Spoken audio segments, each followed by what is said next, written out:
panel. I think we'll be asking some of the same questions in this discussion as we did in our last panel, but from a bit of a different perspective. I always like to tease Liz that she's just the best at collecting all the best sanctions and nerds and hill nerds you can possibly put together in a room. I'm not as good at doing that, so we get a bit of a different audience or different speakers for a bit of a different perspective. So we have 4 distinguished panelists to continue this conversation. What happens if President Trump chooses to decertify on October 15th? Colin Kahl, who is an associate professor at the Security Studies program at Georgetown and a strategic consultant at the Penn Biden Center for Diplomacy and Global Engagement, though soon to be off to Stanford in a few weeks, and formerly with Vice President Biden as is the National Security Advisor. Mara Karlin, who's an associate professor for the practice of strategic studies at Johns Hopkins at SAIS, and also serves as the Associate Director of the school's Strategic Studies program there, and was formerly a Deputy Assistant Secretary of Defense at the Pentagon. Samantha Job, who is Foreign and Security Policy Counselor at the British Embassy here in Washington, and has worked on numerous different issues over the past over the last 24 years, actually, including on things like the Middle East peace process, International Criminal Court, and various security policy and defense issues. And Klaus Botzet, who is head of political security and development section in the delegation for the European Union here in Washington, and was previously he's a German diplomat whose last position in the German Foreign Office was as the director and head of a division for the U.S. and Canada. So thank you all for joining us. Colin, I'm going to start with you. And you're somebody who worked a lot on the nuclear negotiations in 2015, and at the time, we're in the administration. And we started to talk a little bit about this idea of, if the president walks away from the agreement, or at least if he decertifies on the 15th, which doesn't mean walking away from the agreement necessarily, that's the purpose seems to be to try to get a better agreement of some sort, which we heard some of our previous colleagues talk about. Why do you think that a better agreement is possible, and why didn't we just get a better agreement 2 years ago then, when we were negotiating this and you were working on it? So. That's a good question. Well, first of all, it's great to be back at CNAS. I spent many years here. As you can see, I wore my best jeans to come back here. That's how much respect I have for Richard and Michelle and Ilan and everybody else. No, seriously, it's great to be back, and it's great to be with all of you. For those of you who are interested, I wrote a long piece this week in Foreign Policy on whether the Obama administration could have got, quote unquote, a better deal in 2015, and whether the approach that President Trump appears to be taking will produce one now. So if you're interested in kind of a fuller examination of those issues, I'd encourage you to look at that. I think a couple of things to keep in mind about the leverage we had in 2015 when the deal culminated. One, there was a consensus in the international community on the nuclear issue, but not on Iran's ballistic missiles or their destabilizing activities in the region. And in fact, there was concern not only among our negotiators, but among the Europeans and others, that folding Iran's regional behavior and missile programs into the negotiations would actually transfer leverage to the Iranians on the nuclear question, because they might be able to make concessions in non-nuclear areas for weaker constraints on their nuclear program. So there was maybe you can agree with that or disagree with that, but there was no international consensus that we should go to the mattresses on the non-nuclear issues, nor a belief that we could actually do that. The second is, there was no belief that you could scrap the Iranian nuclear program, raise it to the ground, reduce it to zero forever. There was no international consensus around that. There was no belief that the Iranians would agree to such maximalist demands, given how much the regime had invested in its nuclear program and defending its quote-unquote nuclear rights. Our intelligence community agreed with that assessment, as I'm sure they presently agree with it. And finally, there was the assumption that if we tried, in the absence of any chance the Iranians would actually capitulate, and against this international consensus, to impose our will on these maximalist conditions, that it would blow up the international coalition and actually weaken the sanctions and the pressure on Iran rather than strengthen them. I say all of that not to just kind of defend the Obama legacy and the team that negotiated the deal. I think people like Wendy Sherman and John Kerry and Ernie Moniz and others deserve a lot of credit. I love the fact that we had an administration that had, one of the world's leading nuclear physicists as our Secretary of Energy. It'd be great to have one of those today on these types of issues. Although Dancing with the Stars is awesome. But in any case, look, I'm not sure what decertification at this point is supposed to achieve.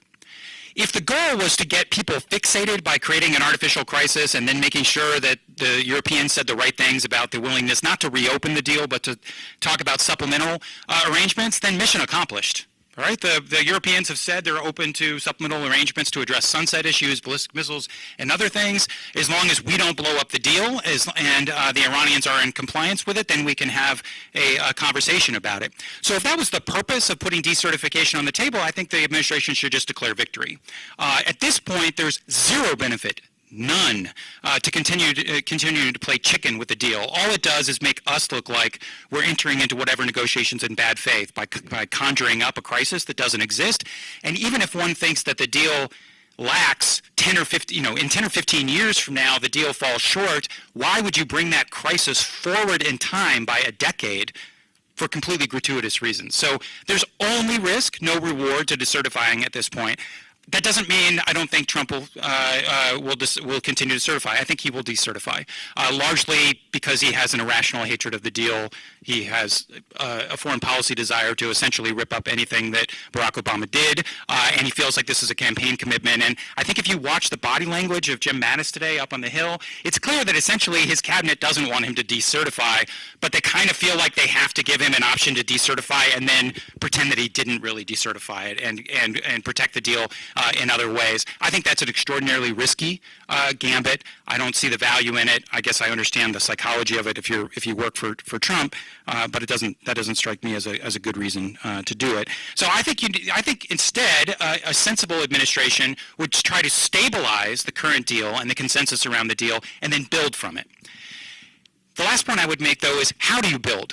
What I haven't heard from the administration is what is their theory of the case for how to produce a better deal? If you want to extend it to ballistic missiles or expand the sunsets, how do you do that? All I hear is the logic of pressure, and you hear the same from outside groups like the Foundation for Defense of Democracies and Hawks on the Hill and others. Pressure, pressure, pressure. What I don't get, though, just as a matter of diplomatic physics, is how do you produce 150% of the current deal with less than 100% of reconstituted leverage from where you started from in 2015? It's insane. It'll never happen. Raise your hand if you believe you can produce more with less leverage. And we will have less leverage because even if we were to impose secondary sanctions in the absence of international consensus, the EU will probably do blocking legislation. They'll tell their companies to ignore us like they did in the 1990s. The Chinese will continue to sell oil and dare us to start a trade war.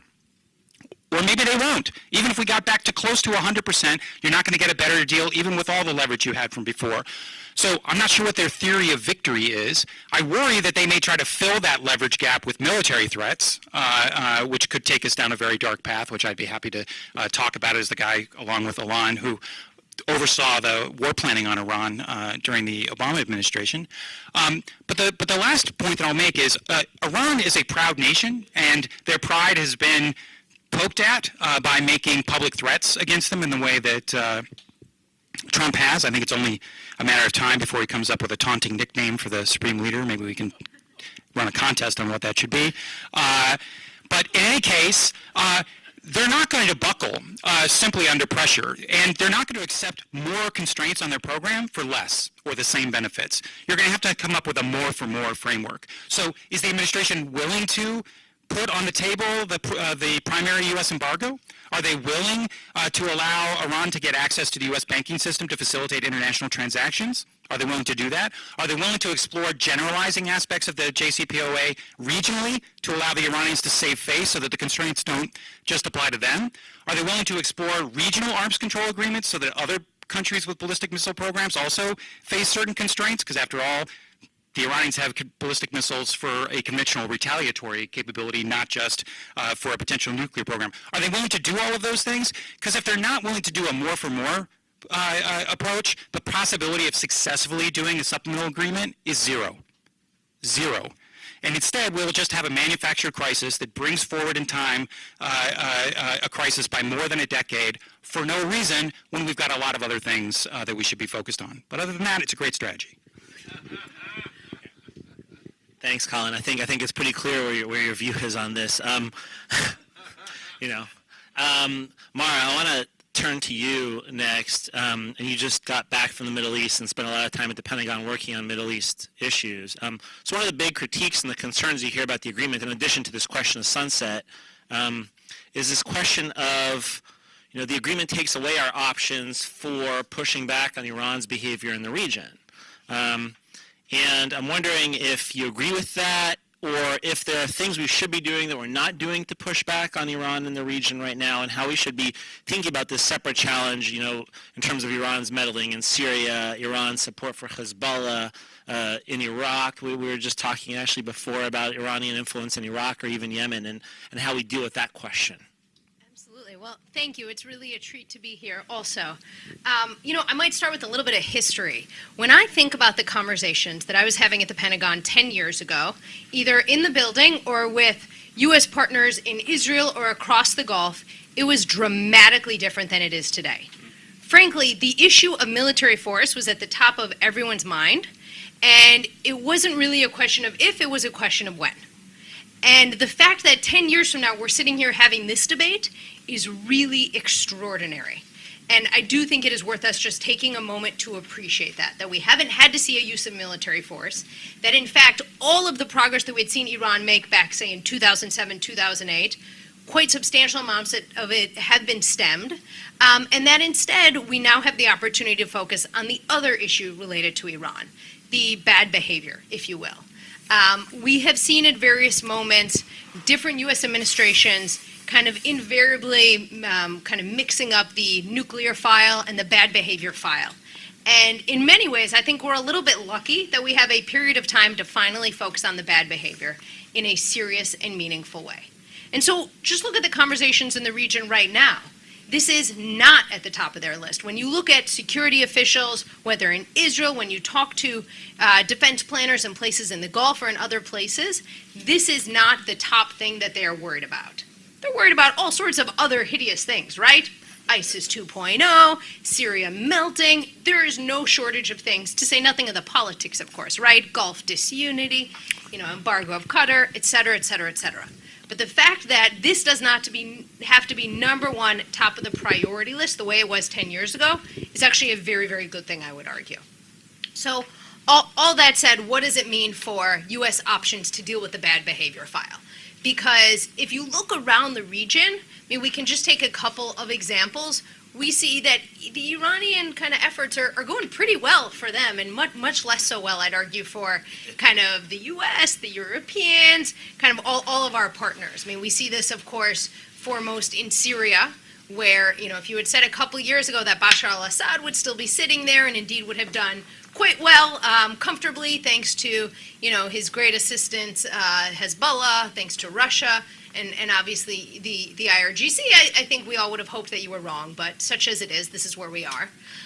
If you look at ISIS and sort of the effort to militarily defeat it, in Iraq, the Iranians have actually played a pretty meaningful role there, and that's going to invariably have an influence on what reconciliation looks like, regional dynamics, you name it. So, and then of course, sort of the Gulf fragmentation is allowing for a pretty decent situation on the Iran front. So what can we do, I think, I might say, both as Washington and also with our allies in Europe, to try to stem this bad behavior? Part of it is to recognize that you can separate these two files. The Iranians have actually done so pretty masterfully, right? They have not hesitated to try to counter the vision, I think, that many of us have of the region. They are doing that left and right while we don't actually see evidence of them not complying with the nuclear agreement. So let's focus on that. Let's look at sanctions options, and I think the last panel that Liz Rosenberg moderated had some superb ideas along that front. I'd look at how Hezbollah is getting its weapons and how it's getting people back and forth. When I see some of the steps that the U.S. took after the 2006 Israel-Hezbollah war to start monitoring flights, to monitor naval shipments, etc., there are steps that can be taken along those lines. And so this is actually a moment to focus on that piece. I find it perplexing that we would rather open up a larger can of worms when the one that should be at the top of our list is somehow falling down. Okay. So, Mara, let me just push you a little bit further on that.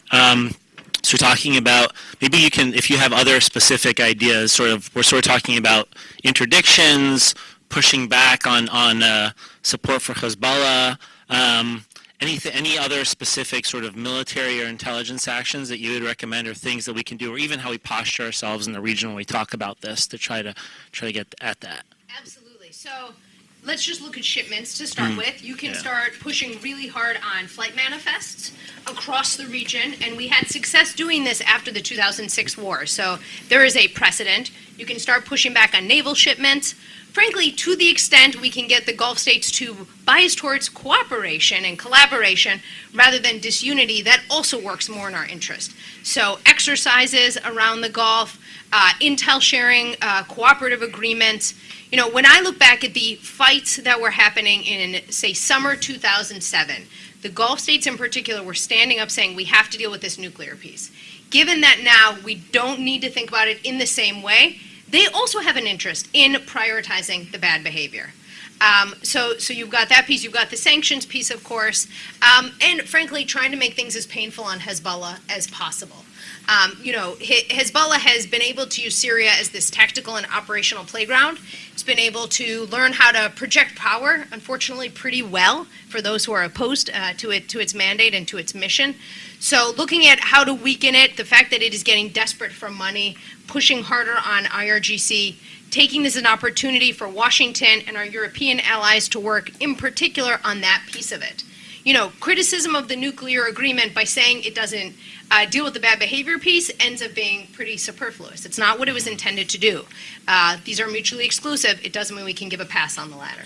Great, thanks. So I'm going to move on now. This has been a very American discussion of what Europe will do and how offended Europe will be when we pull away from the nuclear agreement. So maybe instead of continuing to emphasize that point, we should ask some of our European colleagues what they actually think and their perspective of it from. So joking aside, but we'll start, Samantha, with you. Just maybe walk us through how just viewing it from the UK, how are people viewing this, and how is the British government viewing this seeming threat to walk away from the nuclear agreement, or at least decertify? So I think what is really worth reflecting on again is how we got here. The Europeans had a big hand in this negotiation. We started it. We took a good hard look at what our national security interests were and are. And that is what brought us into this negotiation and into this deal and making the painful compromises that get you a deal. And that's still how we feel. So we still look at our national security interest and say it is in our UK, European national security interest that Iran is not on a path to a nuclear weapon, certainly not a very short path, which is where they were. So that fundamentally has not shifted. And would not shift, because that's our national decision about our national security interests. Just picking up on the regional piece, it's also true that our national security interest is served by an Iran that is behaving well in the region, not badly in the region. So, let's be honest, we have, over the past few years, had an Iran propping up an Assad regime. The Assad regime has led to massive refugee flows. Where did they go?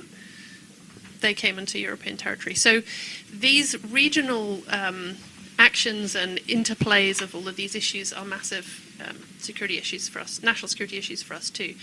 And just to pick on one, because I work at the Foreign Office, I'm a diplomat rather than a defense expert, we have spent quite a lot of diplomatic energy trying to fix the Gulf spat. We put a lot of diplomatic energy and continue to do so into trying to solve the problems in Yemen. There are things that we can do where we have seen Iran opportunistically kind of take advantage of a gap or a something, where we can engage those, and we should be engaging those, and we want to have that conversation with this administration as we did with the last one and the next one with our European colleagues. So there is a lot more that we can do in that space. But boiling it down to, why do we still like this deal if other people don't? This is still a deal in which we have a huge stake, and that will remain the case whatever happens kind of politically in this town. Sure. And do you think there's Samantha, following up with you, a willingness to engage on some of these, other questions, the concerns about sunsets, for example, or looking, let's say, at a new working group for a strategy to jointly deal with questions like Hezbollah or other things in the region? Are our European colleagues trying to make that point to the administration right now that there's a willingness and a flexibility there, or is there also some at least frustration with taking this nuclear agreement and almost putting a gun to its head as a way to try to negotiate with your friends? I would say something slightly different, which is simply to say that these regional pieces are something we would be working on anyway. These are something we already care about. We were already talking to the Obama administration about. We talked to this administration about. And like others in the room, we're looking forward to seeing what the administration proposals on those other areas are so we can engage and we can take those forward. That would be happening anyway because that matters to us. Anyway, if that makes sense. Yeah, absolutely. So maybe we can move on to Klaus and continue this part of the conversation. And Klaus, I mean, one of the other concerns you have is, European unity, if you're going to start reimposing sanctions and things like that, and whether you actually have a situation where you can get consensus in an EU, which is ultimately a consensus-driven organization in many ways, and the challenges there. And also some of these, there was an article in Foreign Policy today that I saw where making the argument that Europe will ultimately go along with sanctions. The European companies will ultimately go along with sanctions because they care much more about the American market than they do about the Iranian market. So even though they don't like it, they're not going to risk their business here. And so reimposing sanctions in that way is actually feasible. I mean, how do you respond to that, or how do you see that dynamic playing out inside Europe? Yeah, thank you very much, Ilan. We saw this article, of course, too, and don't think it's based in reality. But first of all, let me thank you for holding this very timely panel discussion here. I think there couldn't be a better time for it. If it hadn't become clear enough already from previous speakers like Richard and Colin, Mara, and Samantha, we are convinced the nuclear deal is working and it's delivering. It's delivering on nuclear security in the region. Iran is in compliance with it. There's no doubt about it. And there's nobody saying they are not. So it's a non-proliferation agreement, a multi-party agreement underpinned by UN Security Council resolution. It's not owned by the US, it's not owned by Iran, it's not owned by the EU. It's a 7-party agreement underpinned by a UN Security Council resolution. As long as Iran remains in compliance as certified by the International Atomic Energy Organization, we're bound by it. And we want to see it implemented by Iran, but also by all other parties, including the United States. And that is why, if it would break up, we could not follow the United States unilaterally. If the United States unilaterally would abandon the agreement by reimposing the nuclear-related sanctions, we could not follow as long as Iran is in compliance, because we're bound by it contractually, and we're taking our contractual obligations seriously. Let me briefly recall what the agreement actually delivered. Iran has dismantled more than 2/3 of its centrifuges. It has exported about 98% of its nuclear stockpile. Its plutonium reactor is destroyed. It's inoperable. So there is a real gain in security in the region. We share the concerns about the regional behavior. We share the concerns about the missiles, which are actually a violation of a UN Security Council resolution, indeed. And we have strong concerns about the human rights violations in Iraq. In fact, we have sanctions against Iran in place related to these issues. But we believe in dialogue, and we believe we need now more, let me call it, a political plan, a strategy. Colin alluded to this when he mentioned the region. This Iranian behavior is not happening in a strategic void. It's happening in a region, you said this too, Samantha, where there is plenty of conflict between the Shia and the Sunnis and the multiple players in the region. So if we talk about the regional behavior of Iran, we should think about the dialogue. We should also think, and the EU is having a political dialogue with Iran, we should also think perhaps about regional mechanisms of dialogue where we can move ahead on those issues. The nuclear agreement is giving us time. There is not one sunset clause. That narrative is false. There are multiple of them. Some of the provisions expire much later than others. So, for instance, the oversight over the uranium mines will stay in place like 25 years. There are other provisions that stay in place. And the Iranian obligation under the Non-Proliferation Treaty will there be forever.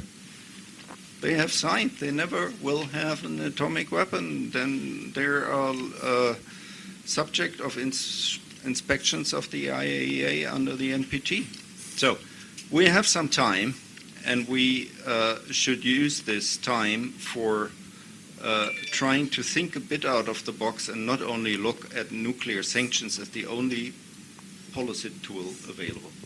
Thanks, Klaus. And if I can follow up with one thing for you or Samantha, one of the speculation and ideas that's been out there is even if the United States walks away from the nuclear agreement, if Iran continues to abide by its obligations, does Europe continue to abide by its commitments under the agreement and essentially just continue? I mean, is that really a plausible scenario, or is it just hard to see that happening because of how Iran, for a whole bunch of different political factors on all sides?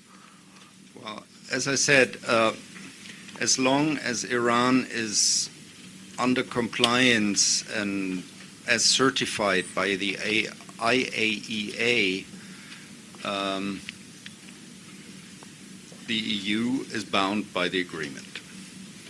Now, we're getting in a very speculative area. If the U.S. were to reimpose nuclear-related sanctions, would Iran still allow for the inspections to happen? We don't know, right? Yeah. So, and that's where I stop speculating what would happen next. Yeah. No, it's tough. It's fair. It's tough to take a colleague in government and ask him to speculate. Whereas think tankers, I was like, that's what we do. We speculate. So having been in that position, sorry to put you on the spot on that one. But so a couple more questions. I think first to Colin and Mara, to both of you. Put yourself in the seat of Jim Mattis, who today was out publicly telling Congress that the U.S. it's in the national security interest of the United States to probably stay in the agreement. General Dunford and Secretary Tillerson have both in the last week said that Iran is in compliance with the technical elements of the agreement. But you're advising the president on this. It seems like most of the senior officials want the president to stay in and not decertify, but now it's October 16th, and the president has chosen not to certify that Iran is in compliance. What do you advise him to do next? It's a great question. Let me just say one thing, because I think Klaus made a really important point on the sunsets. A lot has been put on the 10 and 15-year marks. As you all know, the 10-year mark is when the limit of 5,000 operational IR-1 centrifuges at Natanz goes away. And so the concern for critics is that they can start ramping up towards a more industrial scale level of enrichment.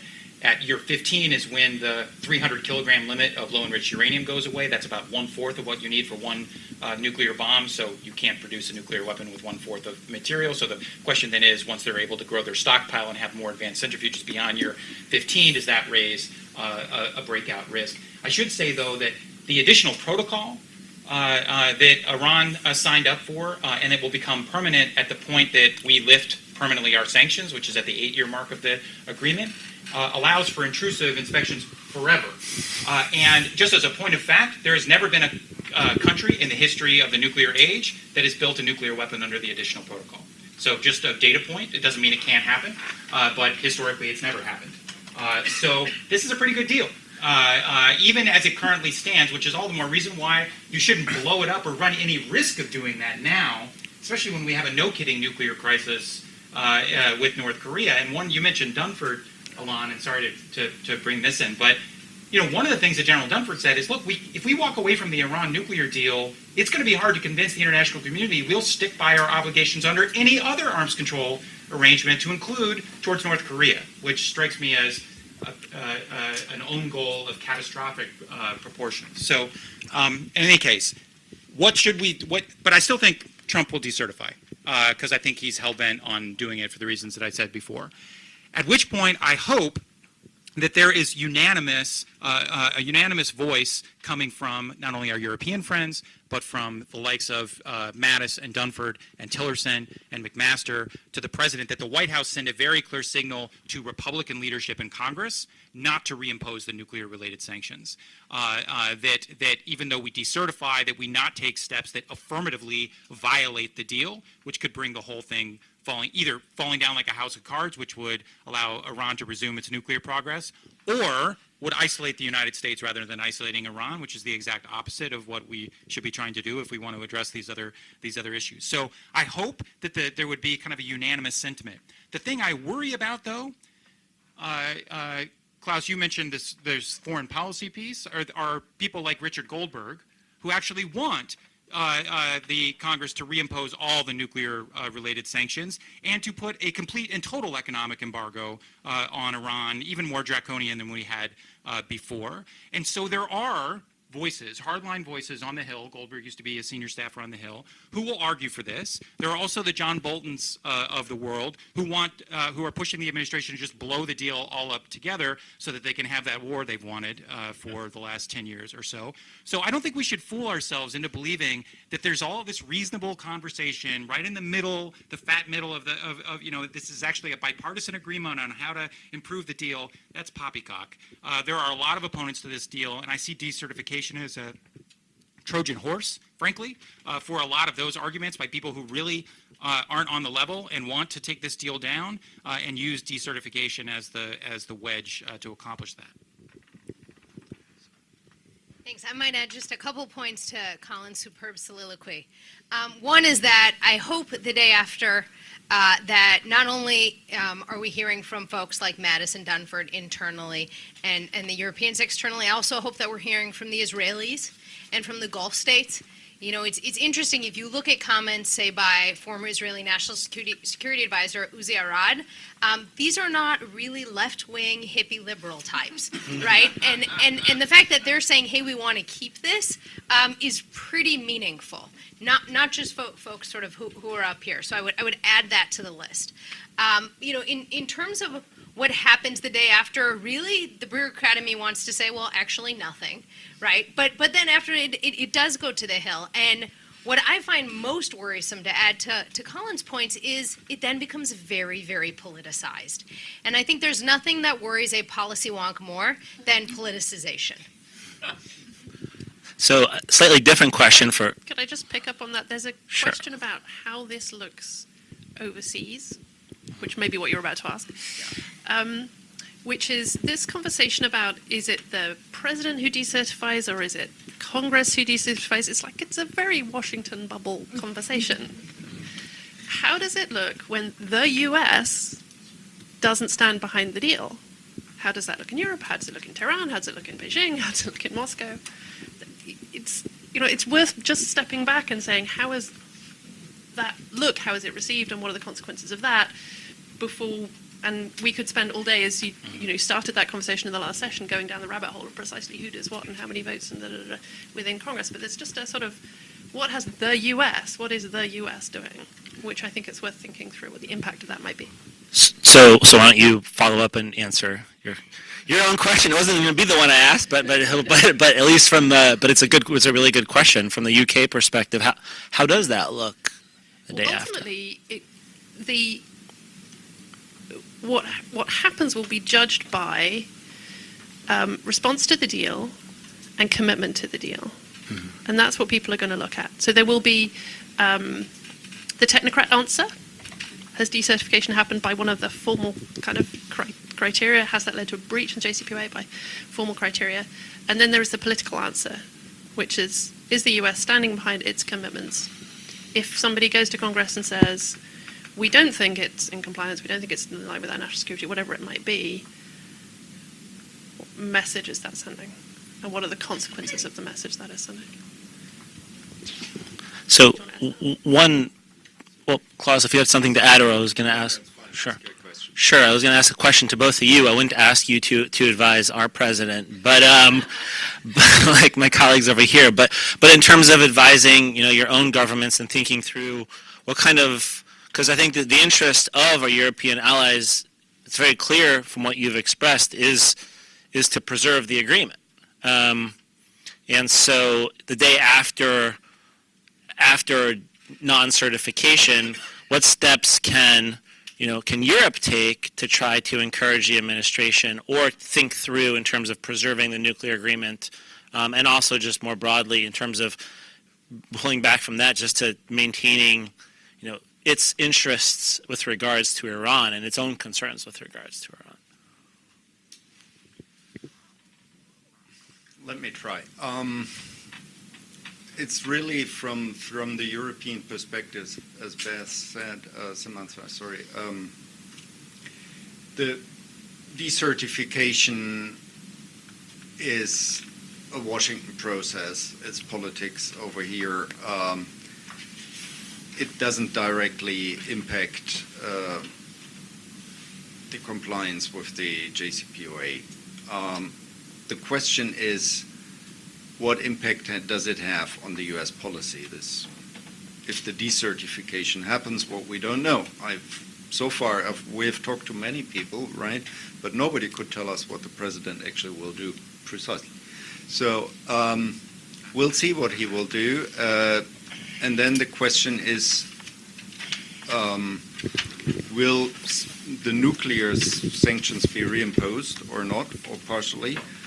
I believe it was Richard, who just left, who said any reimposition, also partial reimposition of nuclear sanctions would blow up the deal.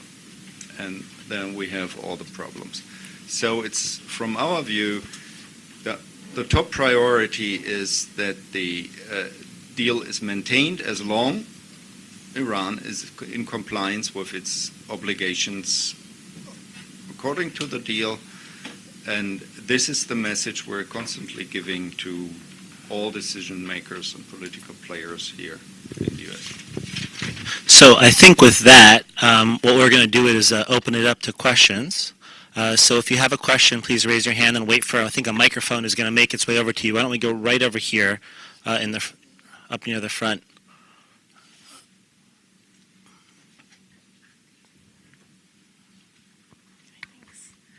Hi, my name is Alex Stark. I'm a PhD candidate in international relations at Georgetown in the government department. My question is sort of picking up on this question of third-party observers, and not only so for officials, say, in North Korea or states that are considering acquiring nuclear weapons, even states that are considering or engaging in behavior more generally that the U.S. doesn't like. What does that look like to them if it seems as though the United States is going to abrogate an agreement? Why bother potentially entering into agreements with the United States in the first place and responding to the leverage that we're trying to exert on them? But also when you have the same folks sometimes who are advocating to blow up the agreement, also saying things like advocating